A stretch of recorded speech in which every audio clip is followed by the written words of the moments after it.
See, this mother started the school in 1943, 2nd December. Earlier, children were not allowed. They were not admitted in the ashram. But during the Second World War, many of the disciples, because it was a safe place in Pondicherry, so many children started coming and staying here. Then mother thought of opening a small, there are about 20-30 children. A small class was started. And the school, then later on, near the playground, a building was there when the school was shifted there. And among the disciples, the elder people who had been teachers in their life earlier, so they started 5-6 of them taking classes.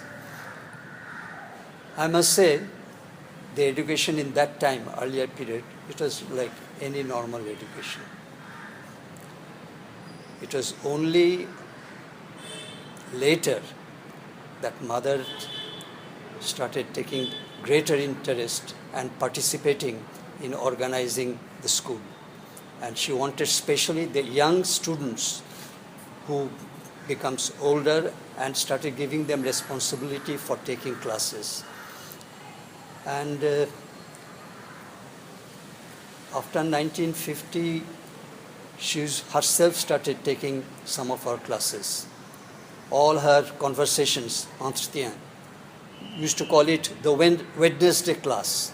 We would sit around, ask questions. Mother would read out something, we would ask questions, and she would answer. So those are, she has elaborately said what the education should be, etc., etc. And you see, most of the questions and answers you'll find in this big book. All sorts of questions by teachers, students, and it shows how much keen interest mother took. And she always said that Sri Aurobindo always thought that it is very important, education, not only for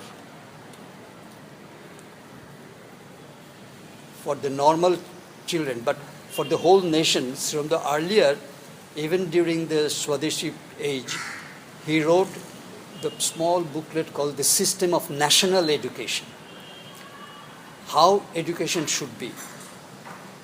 And naturally in the ashram, the education is quite on a different line. And the main importance,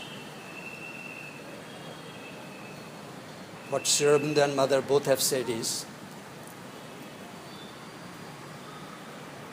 the education should not be imposed from outside. The child has to grow on his own, and a lot of freedom should be given to the child. I'll read out some of the particular points that mother said, both for the students and for the teachers. You see,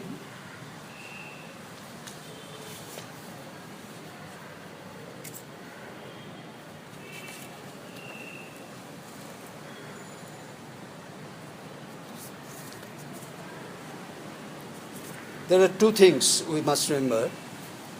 Education in general, all over the world, what it should be, Sri Aurobindo has written elaborately. There is a book, Mother and Sri Aurobindo on Education. If you get that book, or you try to get a copy, you will find all that they have said on education. I'm just saying at random the important points which I think is important.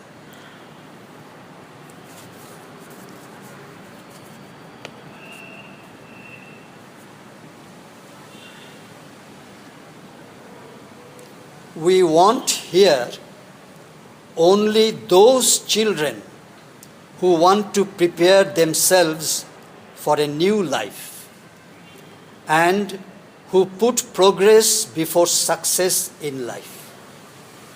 Progress before success in life. We do not want those who want to prepare themselves to earn a living and to achieve worldly success, they can go elsewhere. And then she continues, it should be known, and we should not hesitate to say openly, that the purpose of our school is to discover and encourage those in whom the need for progress has become conscious enough to orient their life. Most of the children study because they are compelled to do so by their families, by custom and prevalent ideas, and not because they want to learn and know.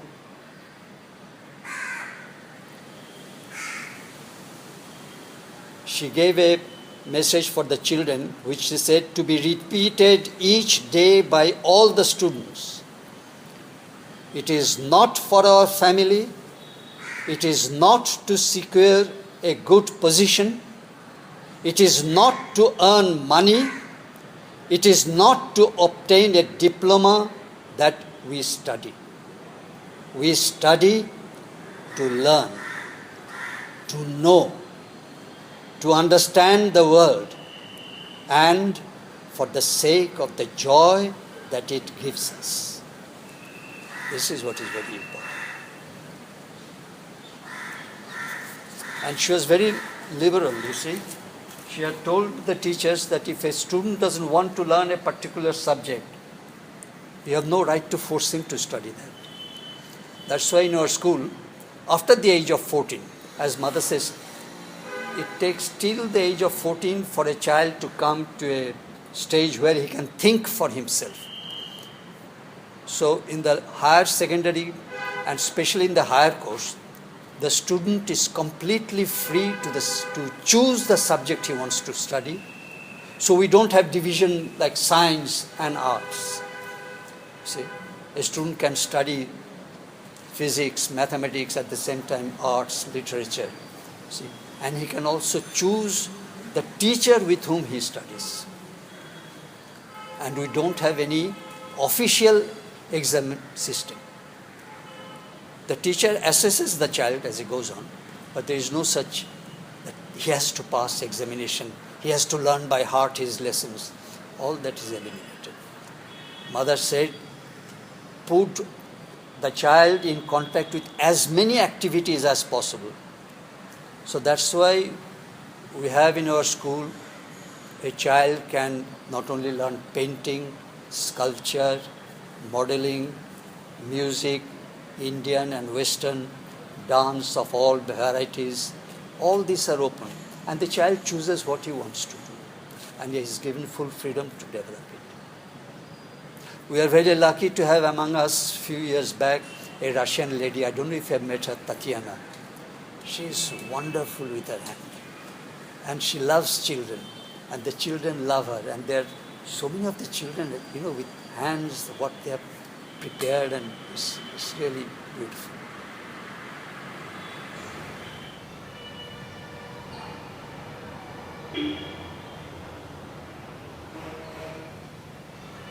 Yeah, but I must add, we are still, Mother has set an ideal before us, and it will be preposterous for us to say, we have achieved the ideal.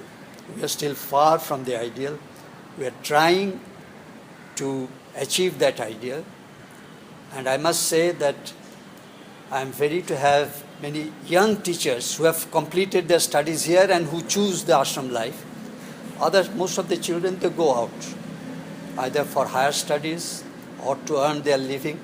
Some who have gone out, after a few years they come back because they have been disillusioned or whatever it is, or the aspiration is that this is the life they want to lead.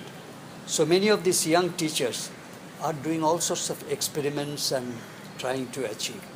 But to be a teacher is not an easy job. I'll just read out a few lines of what Mother expects of the teacher.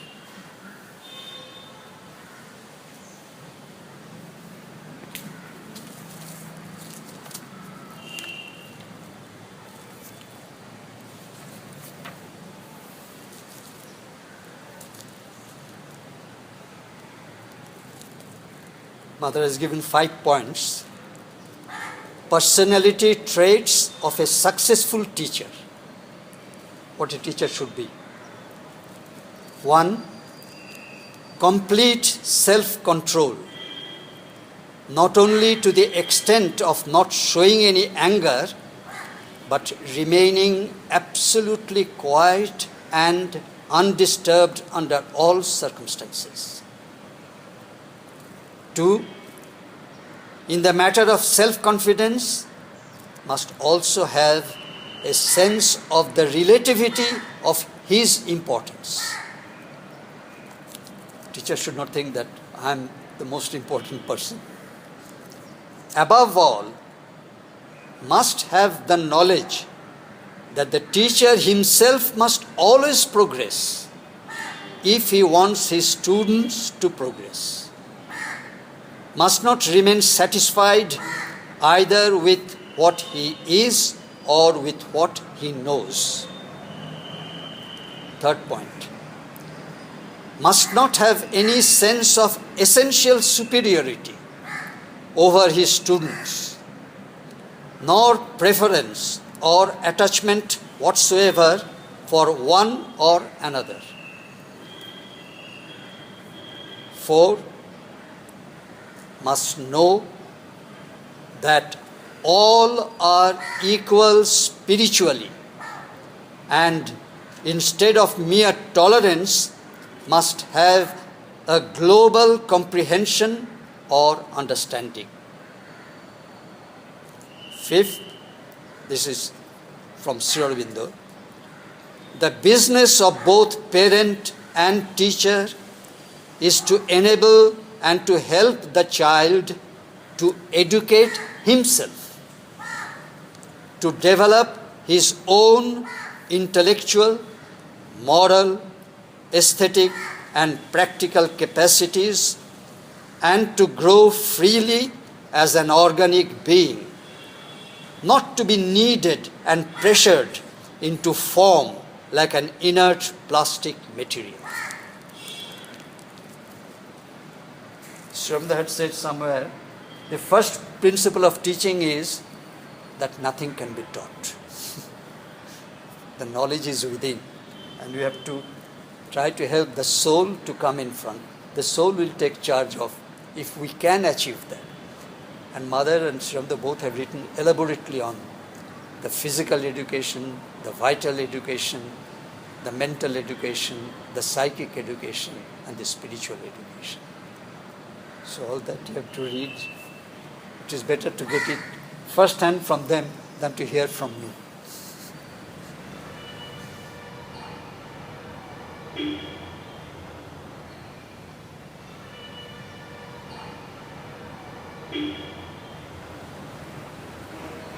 You see, when Mother was there, she would see the photo and she could say, this child is not meant for this place.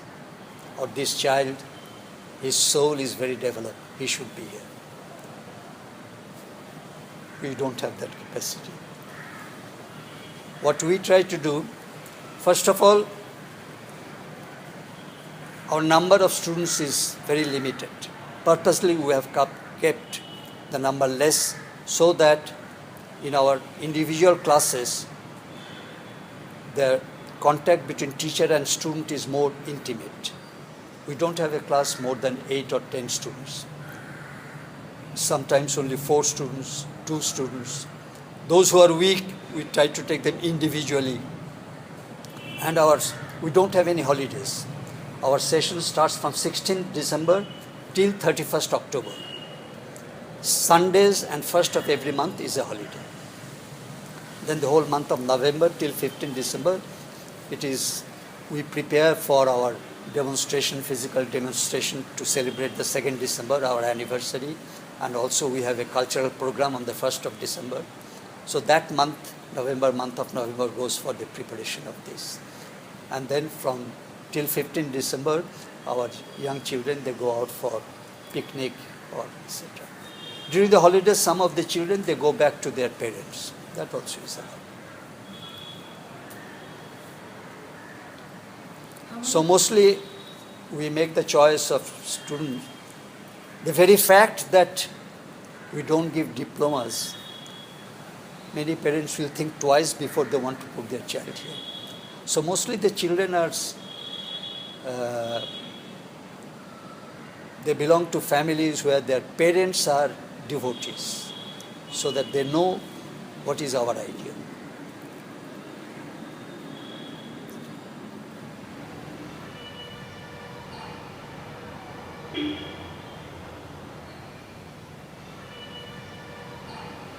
As I said, our number is very limited, so we take 15 children in the kindergarten level every year. And from the age of 6 till 12, 13, 14, when there is a vacancy, like sometimes many children, or rather their parents, they take back their child to study outside so that they can. You see, just yesterday, the parents, father and mother, came with a girl. She's 14, and she said, I want to go and study outside. I want to study software engineering. The father and mother, they were very unhappy. They said, we did all for her to come and study here, and now she wants to go away. Manoj, do something. I said, she is now 14. Let her choose the life herself. Don't force her. Let her go back. Let her have the experience of outside life, and let her lead the life she wants to lead. Why should we force her? So she has left. So there is no constraint that you have to be here. Usually, since you asked the number, average about 30 students plus minus every year, they finish their higher course. And either they go to study further, many go to foreign countries, France, America, England. Now many are going to Germany. If their parents are rich enough to be able to afford, education is very costly. There are many who study in the outside universities. There are many who take up jobs. They are free to do what they want.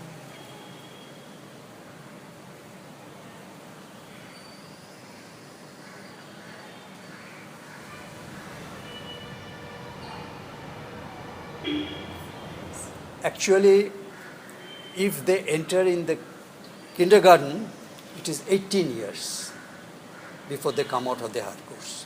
At the age of 21, they finish their studies and go on. But as I told you, you see, we take so limited number, but there are many who want to put their children here. So we have a committee of 9 teachers, senior teachers, who make the selection that these students. Say for kindergarten, for 15 children, in application form there will be about 60, 70 applications. And it's a very difficult choice, how to choose the children. Some have to wait for 5, 6 years, 10 years before they get the chance of coming in.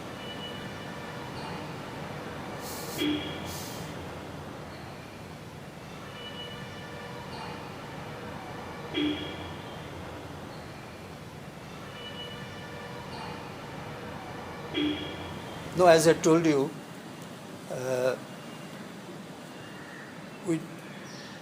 is no such specialization as such. Till the age of 14, general subjects are taught. As I told you, our medium of instruction is English and French.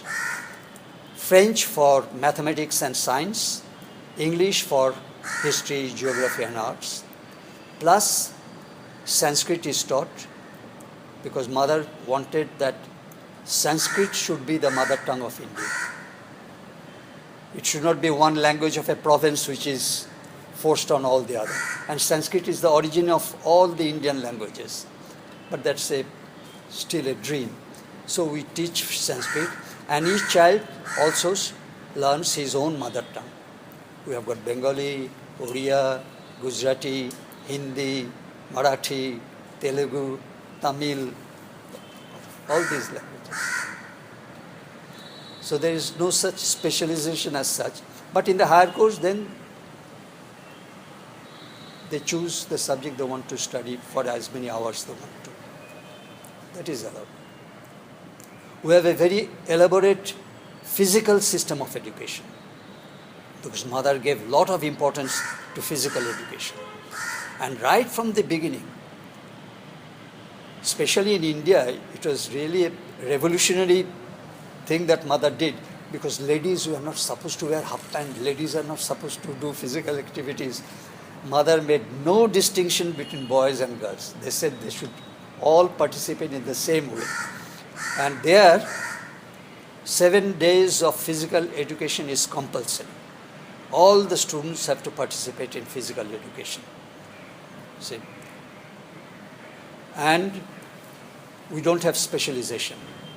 Our weekly program is arranged in such a way that they have 2 days of major games, 2 days of gymnastics, athletics, swimming, combatives, so that they get an all-round development of their body. And you will see that most of our students are quite well-built, and the girls are also well-built. But then our performance is not up to that standard because there is no specialization. Then we have competition season for 2 months. Games, competition, athletics competition, swimming competition, athletics, games, swimming, and gymnastic. Yeah. Mother says that at that age, they need prizes to give them the interest. You cannot expect them to be yogi and be indifferent to. That is the ideal set before us. But for the children, you cannot expect from them to be yogi. Mother says the teacher has to be a yogi, and not to force the children about yoga and all that. That can do harm sometimes. It has to come something from within.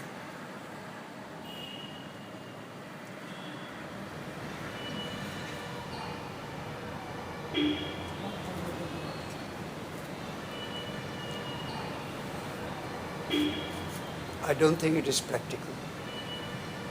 The education that is being given here is especially for those children who want to prepare for a new life, for a higher life. But education as it is given outside, it is to prepare you to become a doctor, an engineer, in order to earn your living. There are some who just for the sake of education, as mother says, a scholar who wants to study for the sake of study, the scientist wants to study for the sake of, there are like that. But education in general, it is just to prepare the mass for something else. And what is important here is not so much the teachers or the education that we are giving outwardly, but the mother's presence, the mother's inner working. Silently she is working in all of us. We don't realize it, we are not conscious of it, but that is what is the best speciality of this place. There will be small schools here and there who will try in their way. Like say in India, it is impossible.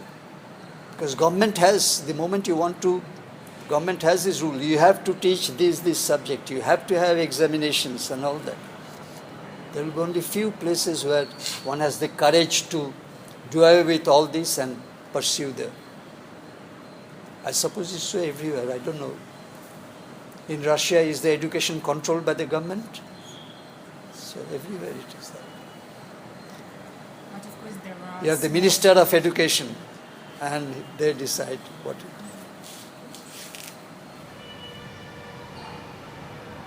is. So now it is coming up. Everywhere slowly man is realizing that education has to change in a drastic way. That will be in the future.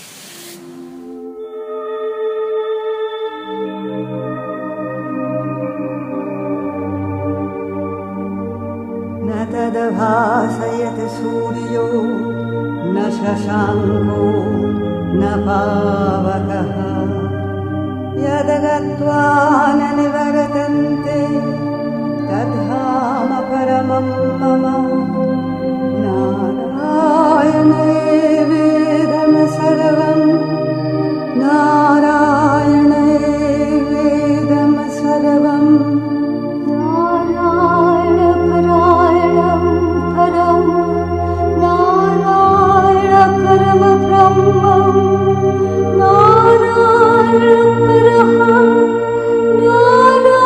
नारायणपरहं पुण्यो गन्धः पृथिव्याञ्च तेजश्चास्मि विभावसं जीवनं सर्वभूतेषु तपश्चास्मि तपस्विषु बीजं माम सर्वभूतानां विद्धि पार्थ सनातनं बुद्धिर्बुद्धिमतामस्मि तेजस्तेजस्विनामहम् देवेश सर्वलोकमहेश्वर प्रसीद देवेश सर्वलोकमहेश्वर प्रसीद देवेश सनातनस्त्वम् यदादित्यगतं तेजो